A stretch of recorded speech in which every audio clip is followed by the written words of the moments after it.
Bismillahirrahmanirrahim. Assalamualaikum warahmatullahi wabarakatuh.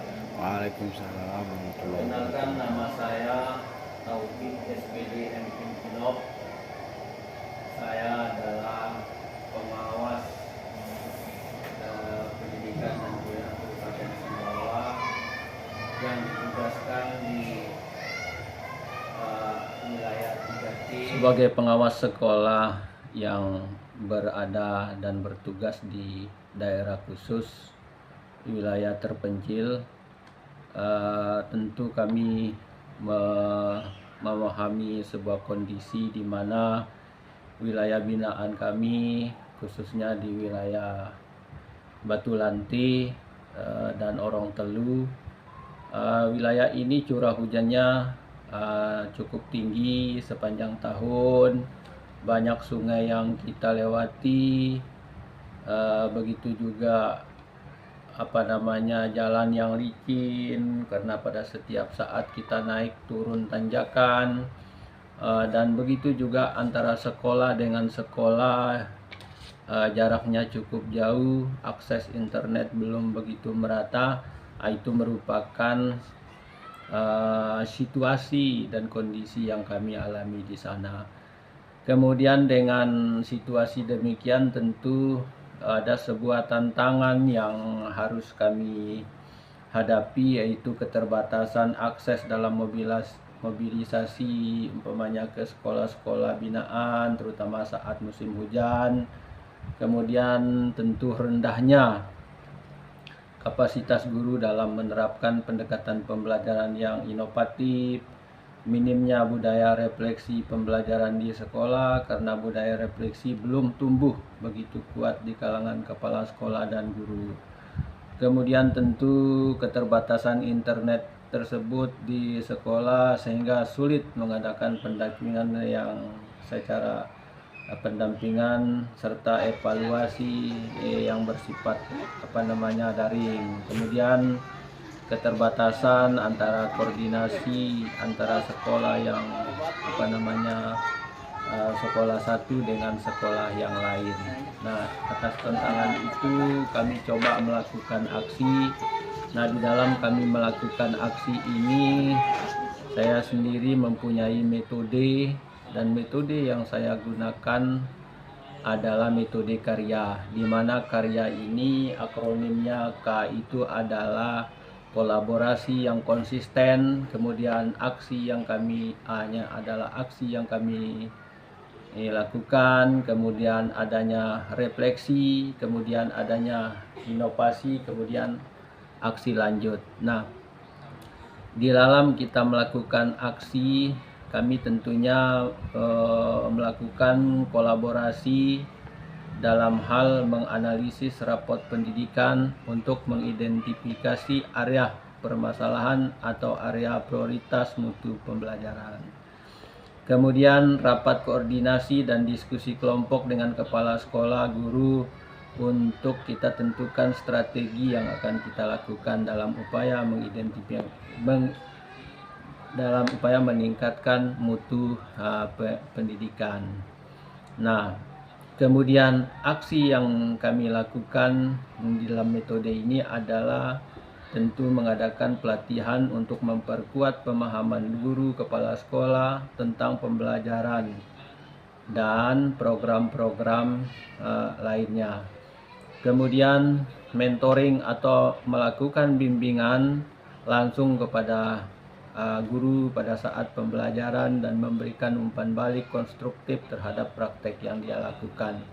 Nah, setelah itu tentunya kami melakukan refleksi dalam kenapa kita harus melakukan refleksi, karena harus mengetahui keberhasilan dan kendala dari program atau pembelajaran yang sudah kita lakukan. Kemudian melakukan penguatan kesadaran guru untuk terus memperbaiki strategi pembelajaran, namun hasil refleksi menunjukkan bahwa sebagian sekolah atau guru belum maksimal menjalankan program secara konsisten karena keterbatasan waktu dan dukungan teknis. Nah, inovasi yang coba kami bangun tentu kita menyusun program atau modul yang berbasis kebutuhan sekolah atau membuat perencanaan yang berbasis kebutuhan sekolah. Kemudian mengadakan sistem rotasi kunjungan agar semua sekolah tetap mendapat pembinaan meskipun jadwalnya terbatas. Kemudian mendorong komunitas antar sekolah agar berbagi praktek baik ataupun pengalaman belajar. Menggunakan media komunikasi sederhana seperti WhatsApp untuk koordinasi terhadap sekolah-sekolah yang sudah ada wifi-nya. Kemudian aksi lanjut, tentu kita akan melakukan evaluasi berkelanjutan, kemudian pendampingan rutin berbasis hasil refleksi dan data capaian guru. Kemudian memperbaiki memberikan penghargaan sederhana bagi guru yang konsisten dalam berinovasi.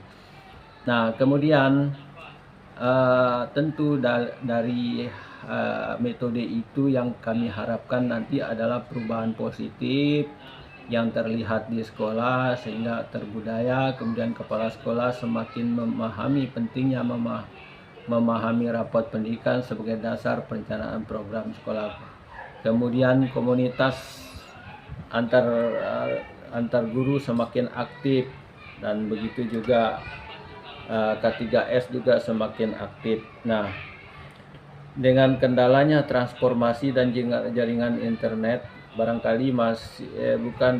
tapi masih menjadi kendala utama untuk memberikan pembelajaran yang interaktif. Nah, Bapak Ibu, harapan kami di dalam setiap pendampingan itu, karena ini adalah wilayahnya cukup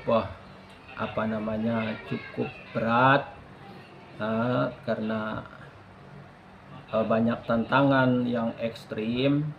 Walaupun demikian, kami sebagai pengawas sekolah di lapangan tentu secara konsisten, itu juga secara kontinu kolaborasi dalam melakukan aksi-aksi sehingga mutu dan kualitas pembelajaran di satuan pendidikan khususnya wilayah binaan kami itu dapat tercapai dengan baik. Maka dari itu kepada Bapak Ibu guru, siapa tahu di dalam implementasinya atau sejauh mana implementasi pembelajaran mendalam ini sudah dilaksanakan, itulah yang ingin kami dapatkan gambaran dari Bapak Ibu semua. Barangkali seperti itu untuk pertemuan kita pada kesempatan ini. Kepada kita semua, ya, saya mohon untuk menggambarkan tentang konteks pembelajaran mendalam ini sudah diterapkan di kelas kita masing-masing. Assalamualaikum warahmatullahi wabarakatuh. Mungkin ada beberapa hal yang perlu saya keluhkan tentang pembelajaran mendalam setelah diterapkan di kelas. Yang pertama di pelajaran matematika, kendalanya itu ada beberapa. Yang pertama sekali adalah tentang kurangnya pemahaman konsep dasarnya. Jadi itu adalah tantangan siswa memahami konsep dasar matematika sehingga mempersulit mereka untuk memahami materi yang lebih lanjut. Pikirkan kalau saya pegang di kelas 5 pengawas mungkin Ya, memang medianya mungkin kurang untuk Ya. tidak pakai seperti digital mungkin Ya. kurangnya. ya, Kalau masalah ya abstrak seperti matematika itu nih, anak-anak itu kira-kira kalau kita pakai digital itu mungkin ada gairah mungkin. Kira di kami ini belum lazim atau belum begitu, misalnya kita pakai digital itu mungkin anak-anak itu kurang, terutama di matematika. Memang sesuai dengan kurikulum yang kemarin cocok. Kalau anak-anak itu cenderung kita pakai yang IT itu sangat mudah memahami ketimbang misalnya kita bicara terus itu Mas. ya. Kepada kita semua untuk bisa melakukan nantinya menyampaikan gambaran tentang pelaksanaan kegiatan pembelajaran di masing-masing kelas kita. Itu dia. Nah, Untuk itu saya persilakan kepada kita semua. Saya mendapat pelatihan terutama sekali dalam pembelajaran mendalam ini, Pak. Jadi saya di kelas 6, Pak, sangat bangga sekali setelah beberapa kali kami mendapat pelatihan.